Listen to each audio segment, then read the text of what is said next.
Labājumu, un tagad jau laukuma saimnieki pārējie centra līnija, iet mūsu aizsardzības zonā, būs metiens, ir arī metiens pa vārtiem, un arī pa tiem šajā vārtos. Pazaudēja. Zīmē ar gūtiem vārtiem pirmajā izslēgšanas spēlē. Neveiksmīgi nospēlē Holts, tur nav ko noliegt. Varnakova metiens, Varnakovam ir ļoti labs plaukstas metiens. Ļoti blīvi īstenībā torpedo spēlētāji, bet izdodas izlausties. Miķels Rēdliks. 1-1. Jā, 1-1. Zibenīgs metiens. Tiešām ļoti grūti bija uzreiz nofiksēt, bet Kovalam te nebija nekāda izredze šeit atstāja. Kļūdījās šeit torpedo, protams, viduszonā, bet kļūdījās tāpēc, ka mēs tur ļoti aktīvi nospēlējām. Un vēlreiz atkārtojumā šī epizode. Jāņas Sprukta piespēle un Rēdliks neapstrādājot ripu. Zibenīgs metiens. 1-1. Nepaspēja atgriezties arī ne otrs aizsargs. Bet mūsējiem pirmais Jāņas Sprukta virknējums.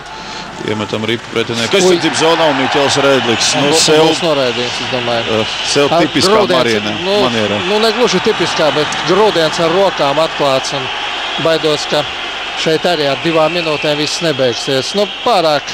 Pārāk jau karstasinīgi nospēlēja Miķels Rēdliks šajā epizodē. Bija atklāts grūdiens ar rokām un tur spēlē arī pārliec no apmalas. Un tālāk, ko mēs redzam. Tagad mēs gaidīsim verdiktu. Jācer, ka viss beigsies ar 2 minūtēm. Ugaros, 98. numurs. Jeb nē, Varnakovs ar viņiem. 1-2. Individuālā darbība. Jau gaidīja no viņa partneris piespēli, bet nevajadzēja viņam tādu izdarīt. Skatāmies no šejienes, redzēsim, kur tad viņš iemeta. Starp aizsargiem. Tālajā stūrī laikam trāpīja zonā. Labi sanāca vēja. Piespēle.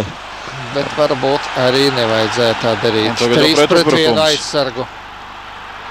Un labi šoreiz Holts un pazaudēja ripu, bet labi, ka tur, kas tas bija Ugaros pie vārtiem neredzēja. Ko nozīmēja, neskat tad arī no pretinieka puses nekas tāds nebija. Varnakovs, tas ir 1-3. Iekrītām tieši uz to, uz ko nedrīkstējām visvairāk. Uz maiņu kāds no mūsu spēlētājiem devās nomainīties, un tas, kurš nāca apakaļ uz laukumu, lūk, arī aizmugurē redzam, vienkārši nepagūva vairāk jau tur Ozoliņš 1-2 pretinieku komandas uzbrucējiem. Kas ir arī, protams, atspoguļojās rezultātā. Tagad jau mūsēji ir pretinieku aizsardzības zonā, spēlējam, un tur grūž uz apā un 2 minūtes, jā. Pret Juri Štālu rūpīgi nospēlē. Cik rūpīgi vienkārši iegrūda. Te gan nevajag nekādas vairāk. Robertam Bokartam nevajag tagad šeit nodarboties ar tādu, Juris ir un tiek sūtīts vispār no laukuma projā pretinieku komandas spēlētājs. Krūšana uz apmuls 5 minūtes. Jā, 5+20, tā es sapratu Vladimiram Galuzinam. Līdz spēles beigām viņš tiek noraidīts.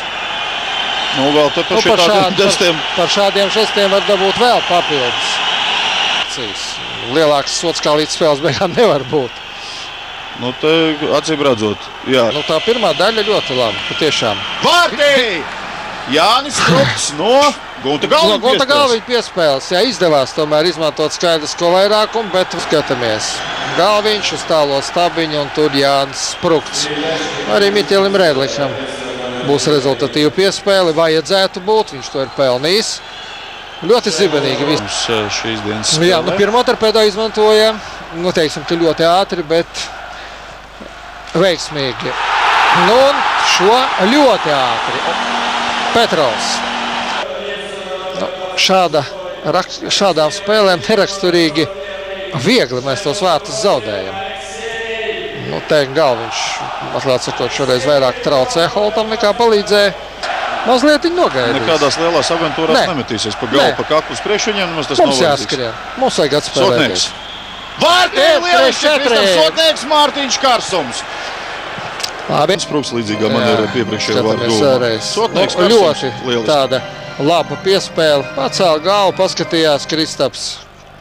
Tur arī Sprukts bija vārtu priekšā. Pēkšņi, kas? Interesanti šī maiņa. Nilsons, Širšavits un Varnakovs. Tās ir briesmas. Atkal Varnakovs 3-5. Šoreiz nedaudz ilgāk viņi spēlēja vairākumā. Iepriekšējā reize bija 6 sekundes, un tagad varbūt kāds 8. Par spēlē skatāmies. Nu, tā nedrīkst būt. Nu, tā nevar būt arī pretiniekam vairākumā spēlējot. Varnakovs pret mums vienreiz 3 golus jau iemeta. Otrajā KHL sezonā. Nevajag viņam savu varoņu darbu atkārtot.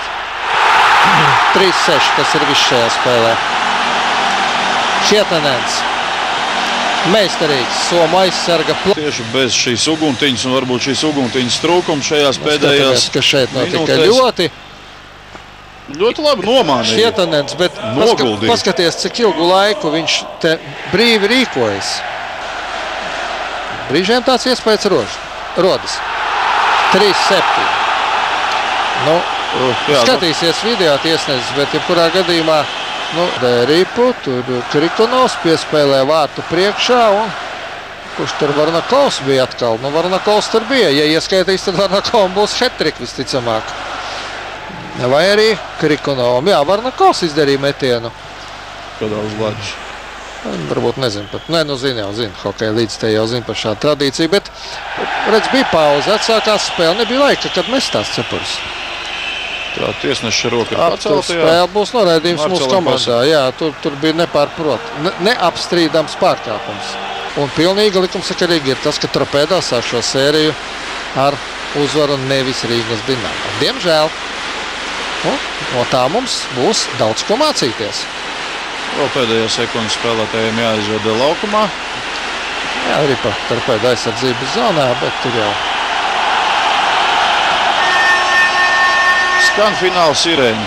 Vēl Ripa ieslīd jau pēc sirēņas. Maza sadursmīte, tur Rozins, Cipulis, bet tam jau patiesībā vairs nav nekādas nozīmes un jēgas.